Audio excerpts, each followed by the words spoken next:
எங்களை நேசிக்கிற அன்புள்ள கர்த்தாவே, எங்களுக்காக இந்த உலகத்திலே பாடுபட்டு மரித்து உயிரோடு எழுந்த தெய்வமே, இந்த வேலைக்காக நன்றியோடு நாங்கள் துதிக்கிறோம் சுவாமி. இந்த இலங்கையில, விசேஷமாக இந்த கொழும்பு பட்டணத்தில் எத்தனையோ பேர்கள் தங்கள் அலுவல்களின் நிமித்தமாக இங்கும் அங்குமாய் அலைந்து கொண்டிருக்கிற இந்த வேளையில எங்களை மாத்திரம் நீர் கூட்டி சேர்த்ததனுடைய நோக்கம் என்ன ராஜா? அவர்களை நீர் புரிய வைக்க வேண்டும் என்று நாங்கள் செபிக்கிறோம். இந்த செய்தியானது எங்கெங்கெல்லாம் கேட்கப்படுகிறதோ, எங்கெங்கெல்லாம் கொண்டு போய் அறிவிக்கப்படுகிறதோ, அங்கெல்லாம் உடைய நாமம் மகிமைப்படட்டும். செய்தியை உட்கார்ந்து கேட்கிற ஒவ்வொருடைய இருதயத்திலும் நீர் வல்லமையாய் கிரியை செய்ய வேண்டும் என்று நாங்கள் செபிக்கிறோம். எங்களுக்காக அல்ல கர்த்தாவே, எங்களுக்காக அல்ல, உம்முடைய ராஜ்யத்தின் கட்டுப்பணிக்காகவே, இந்த ராஜ்யத்தின் பிரபலத்துக்காகவே, உம்முடைய வரவுக்காகவே இவைகளை நாங்கள் செய்கிறோம். எங்களை ஆசீர்வதியும். இந்த நோக்கங்கள் உம்முடைய நாமத்திலே நல்ல விதமாய் நிறைவேறவும் நீர் ஆசீர்வதித்தருளும். இயேசு என்னும் நாமத்திலேயே ஜெபிக்கிறோம் பரிசுத்த பிதாவே, ஆமென். சரி, இன்றைய தியானத்துக்கென்று எடுக்கப்பட்ட லூக்கா சுவிசேஷம் 7ஆம் அதிகாரம் 11வது வசனத்திலிருந்து சில காரியங்களை நாம் தியானிப்போம். இயேசு கிறிஸ்து ஒரு திரளான கூட்டத்தின் மத்தியில பிரசங்கம் பண்ணிக்கொண்டே நயீன் என்று சொல்லப்படுகிற அந்த ஊருக்கு பக்கத்திலே நடந்து வந்து கொண்டிருக்கிறார். ஊருடைய வாசலை நெருங்கிவிட்டார்.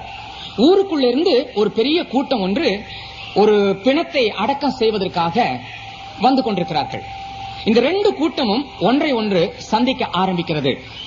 ரெண்டு கூட்டத்திலும் சில வித்தியாசங்கள் உண்டு.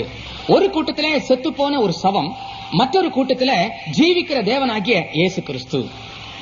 இந்த கூட்டத்தில செத்து போன இந்த சவத்தின் பக்கத்துல ஒரு சகோதரி ஒருத்தி அழுது கொண்டு வருகிறாள்.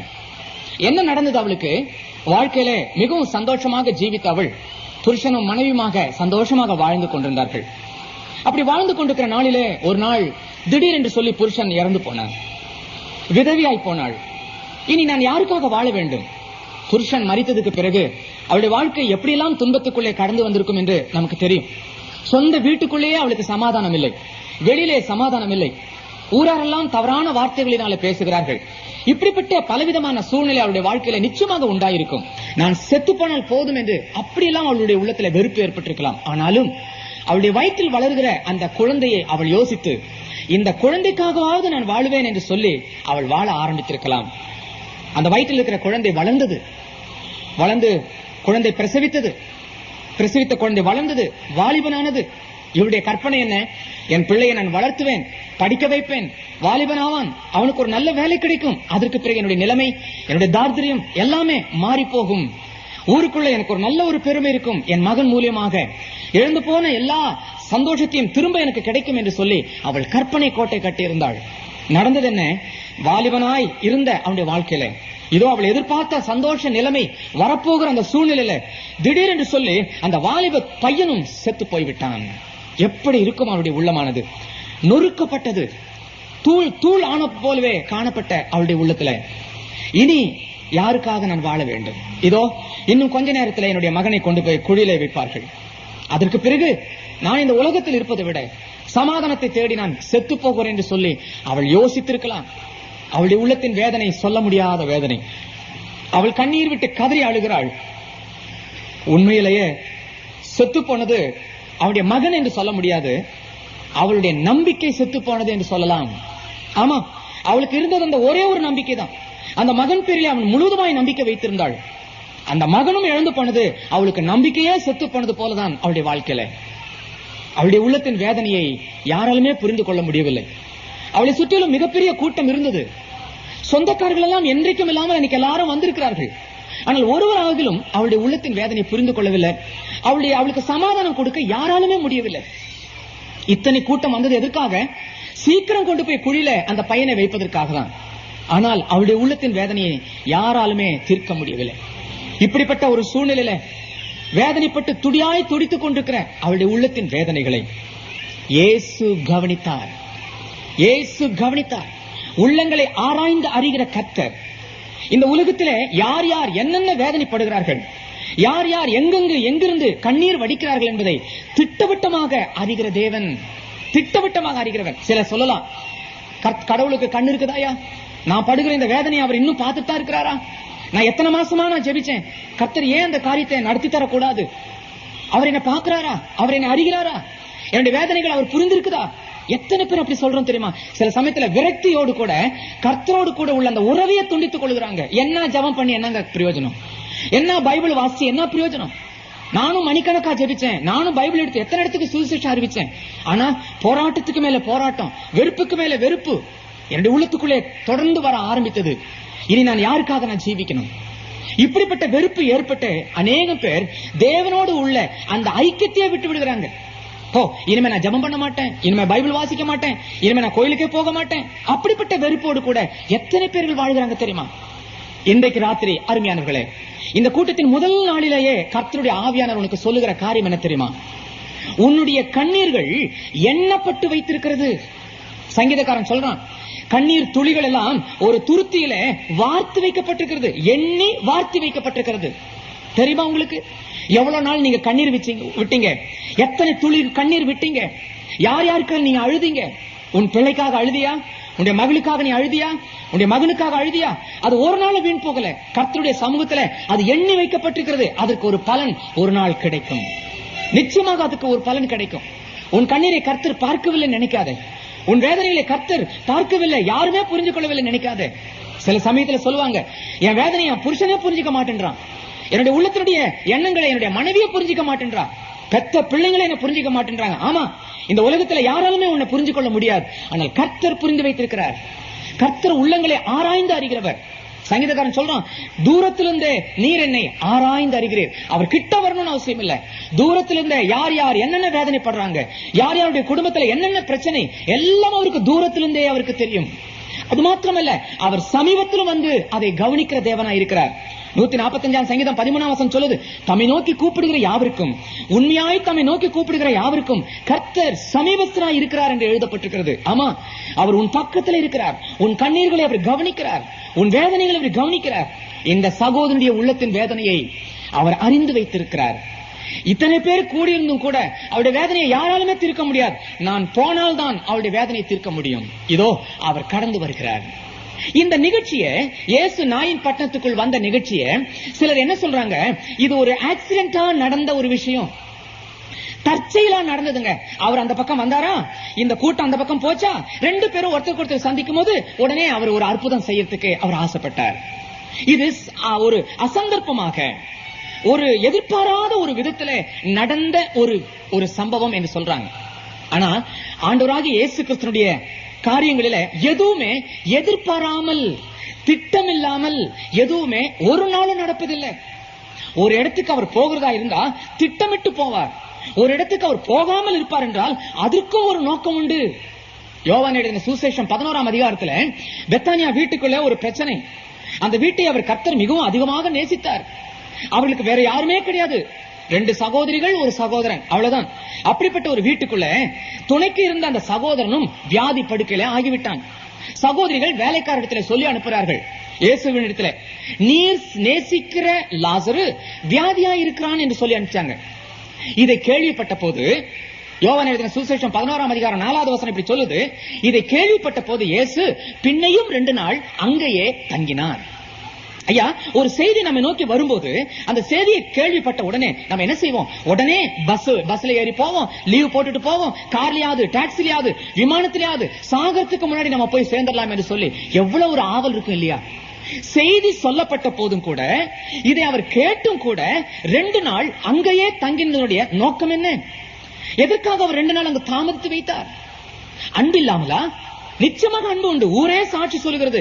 கல்லறைக்கு முன்னாடி இருந்து இயேசு கண்ணீர் விட்ட சமயத்துல சுத்தில இருக்கிற ஜனங்க என்ன சொன்னாங்க தெரியுமா? இவர் இந்த குடும்பத்தை, இந்த லாசருவை என்னமாய் நேசித்தார். இப்படிதான் ஊரே சாட்சி சொல்லுது. ஆகவே அவருடைய அன்பிலே குறைவில்லை, அவருடைய உள்ளத்திலே கோபம் இல்லை.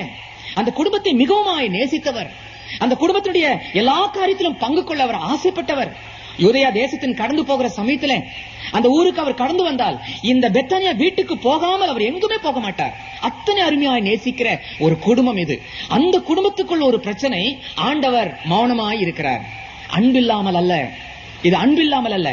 கர்த்தருக்கு ஒரு நோக்கம் உண்டு. என்ன நோக்கம் அது? கூப்பிட்ட உடனேயே அவர் போயிருந்தால் என்ன நடந்திருக்கும்? அந்த வீட்டுக்குள் படுக்கையில படுத்திருக்கிற அவனை அவர் தொடுவார், சுகமடைவார். உடனே அந்த வீட்டுக்குள் இருக்கிறவர்கள் கர்த்தரை துதிப்பார்கள், அவ்வளவுதான். ஆனால் இப்பொழுது செத்து போய் 4 நாட்கள் நாற்றமெடுத்த ஒரு பிணம் என்று ஊர் ஜனங்கள் எல்லாம் அறிந்த பிறகு இப்பொழுது இந்த செத்து போன ஒருத்தன் உயிரோடு வெளியே வந்தால் தேசம் முழுவதுமே இவர் யார் என்பதை புரிந்து கொள்ள முடியும். செத்து போன ஒருத்தனை, அதுவும் 4 நாள் நாற்றம் எடுத்த பிணத்தை உயிரோடு கூட ஜீவனுள்ள சரீரத்தோடு வெளியே கொண்டு வர வேண்டும் என்றால் வானத்தையும் பூமியும் உண்டாக்கின சர்வசக்தி உள்ள தெய்வத்தால் மாத்திரமே அது ஆகும் என்பது எல்லாருக்கும் திட்டோட்டமாக தெரியும். இதை நிரூபிப்பதற்காகவே ஆண்டவர் 2 நாட்கள் அவர் மௌனமாகவே இருந்தார். சில சமயங்களில் என்ன யோசிக்கலாம், என் ஜெபம் பல மாசங்களா ஜெபிச்சேன், அந்த காரியம் ஏன் எனக்கு நடக்கல?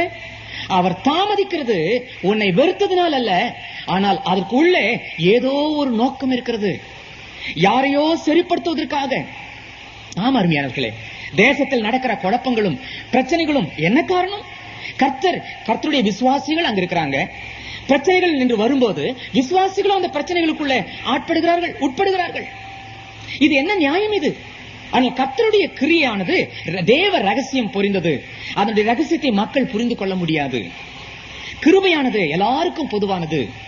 ஆனால் இந்த பிரச்சனைகளுக்கு மத்தியில கர்த்தர் யாரையோ சந்திக்க ஆசைப்படுகிறார், எந்த கூட்டத்தோடையோ பேச ஆசைப்படுகிறார், வீட்டுக்குள்ள யாரையோ சரிப்படுத்த ஆசைப்படுகிறார்.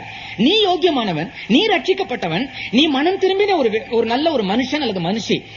ஆனால் உன் வீட்டுக்குள் இருக்கிற உன் புருஷன், அவனை தொடுவதற்கு கர்த்தர் இந்த பிரச்சனையை நீட்டி வைக்கிறார், அந்த வியாதியை தொடர்ந்து வைக்கிறார். உன்னுடைய ஜபக்குறைவினால் அல்ல, நீ நல்லவன் என்பது கர்த்தருக்கு தெரியும், அல்லது நீ நல்லவன் என்பது கர்த்தருக்கு தெரியும். உன் மனைவியை சரிப்படுத்துவதற்காகவே பிரச்சனைகள் சில சமயங்களிலே வர்த்திக்கலாம், அது டெவலப் ஆகலாம். கர்த்தருடைய ரகசியம் யாரும் புரிந்து கொள்ள முடியாது. ஒரு நோக்கத்தோடு தான் ஒவ்வொரு காரியத்தையும் அவர் செய்கிறார். ஆகவே இந்த வீட்டுக்குள் போகாமல் இருந்ததுக்கு காரணம் தன்னுடைய நாமத்தை மகிமைப்படுத்துவதற்காகவே. ஆண்டவரே என்ன சொல்கிறார்? யோவான் எழுதின சுவிசேஷம் 11ஆம் அதிகாரம் 4ஆம் வசனம் 6வது வசனத்தில் என்ன சொல்கிறார்? இந்த வியாதி மரணத்துக்கு ஏதுவாக இல்லாதபடி தேவனுடைய நாமம் மகிமைப்படுவதற்காக இது அனுமதிக்கப்பட்டிருக்கிறது. ஆகவே இதற்குள்ளே கர்த்தருடைய மகிமை ரகசியம் ஒன்று புதைந்து காணப்படுகிறது. அதே அதிகாரம் 15வது வசனத்தில் என்ன சொல்கிறது? இந்த மரணத்தின் நிமித்தமாக இந்த உங்களுடைய விசுவாசமானது பலப்படும் என்று கர்த்தர் சொல்கிறார். ஆகவே கர்த்தருடைய நாமம் மகிமைப்படும், விசுவாசியுடைய விசுவாசம் பலப்படும். நீ காத்திருக்க ஜெபிக்க பதில் உடனே வராமல் போனாலும் சரி, உன்னுடைய விசுவாசமானது பலப்பட்டு கொண்டே இருக்க வேண்டும். இந்த நோக்கத்தோடு தான் சில சமயங்களிலே கர்த்தர் உன் ஜெபத்துக்கு தாமதமாக பதில் அளிக்கிறார். இந்த நோக்கத்தோடு தான் சில சமயங்களிலே நீ அழுதாலும் கர்த்தர் மௌனமாகவே இருக்கிறார். உன்னை வெறுத்ததினால் அல்ல, உன்மேல் கோபத்தினால் அல்ல. இன்றைக்கு ராத்திரி நீ அதை புரிந்து கொள்வது உனக்கு நல்லது. கர்த்தர் நேசிக்கிறார், கர்த்தர் அன்பாகவே இருக்கிறார், தீங்குக்கு மனஸ்தாபப்படுகிற தேவன் என்று வேத புஸ்தகம் தெளிவாக சொல்லப்பட்டிருக்கிறது. அருமையானவர்களே, இந்த நாயின் பட்டணத்துக்குள் கர்த்தர் கடந்து வந்தது தற்செயலாக நடந்த நிகழ்ச்சி அல்ல, திட்டமிட்ட நிகழ்ச்சி. எங்கோ இருக்கிற தேவன் இந்த குடும்பத்தில் உள்ள நிலைமையை அவர் பார்த்திருக்கிறார். இந்த சகோதரிக்கு இந்த உலகத்தில் யாருமே கிடையாது, அவள் ஒரு அனாதை போல ஆக்கிவிட்டாள், இனி நான் அங்கு போனால் மாத்திரமே அவளுக்கு ஒரு சந்தோஷத்தை கொடுக்க முடியும் என்று சொல்லி அவருடைய உள்ளமானது பரிதபித்தது. இதோ நாயின் பட்டணத்தை தேடி அவர் கடந்து வந்தார். அதே மாதிரிதான் இன்றைக்கும் கூட கர்த்தர் உங்களை சந்திக்க அவர் ஆசைப்படுகிறார். உங்களை வெறுத்து விட்டார் என்று நினைக்காதீங்க, உங்க தேசத்தை அவர் வெறுத்து விட்டார் நினைக்க வேண்டாம். கர்த்தர் முழுவதுமாக வெறுத்து விட்டார் என்று எத்தனை பேர்கள் யோசித்து சொல்லுகிறார்கள் தெரியுமா? ஆமா, ஜெர்மனி தேசத்துல இலங்கை அகதிகளுக்கு மத்தியிலே நான் பிரசங்கம் பண்ணி கொண்டிருக்கிற சமயத்துல ஒரு பெரிய பிரச்சனை உருவானது. என்னுடைய செய்தியை கேட்க கூடாதபடி, செய்தியை பேசக்கூடாதபடி அகதிகள் சிலர் மிகவும் பிரச்சனை உண்டு பண்ணினார்கள். மிளகாய் பொடிகளை தூவி அந்த அறைக்குள்ளே பரவி விட்டார்கள். எல்லாரும் திக்குமுக்காடி கொண்டிருந்தார்கள். இந்த பிரச்சனை ஓய்ந்தது. பாட்டுகளை சத்தமாக வைத்து யாருமே பிரசங்கம் கேட்கக்கூடாது என்று வைத்தார்கள். முடிவிலே இந்த பிரச்சனைக்கு காரணம் யாரோ அவர்களுக்காக நாம் சில நிமிஷம் ஜெபிப்போம் என்று சொல்லி கண்களை மூடி எல்லாருமே பிரசங்கத்தை நிறுத்தி ஜெபிக்க ஆரம்பித்தோம். பிறகு பிரசங்கம் தொடர்ந்தோம். பிரசங்கம் முடிந்ததுக்கு பிறகு தனியாக சந்திக்க அறைக்குள்ளே நான் சென்றேன். ஒவ்வொருவரும் வரிசையாக வந்து கவுன்சிலிங்காக கடந்து வந்தார்கள். அப்படி வந்த சமயத்துல 2 பேர் எல்லாரையும் தள்ளிக்கொண்டு உள்ளே நுழைந்தார்கள். சரி, அவருக்கு என்ன அவசரமா தெரியவில்லை என்று சொல்லி உள்ளே இருப்பவர்களை வெளியே அனுப்பிவிட்டு இவர் 2 பேர் மாத்திரம் உள்ளே இருக்கட்டும் என்று சொல்லி கதவை தாழ்பால் போட்டேன். உடனே அவர் சொன்னாங்க, ஐயா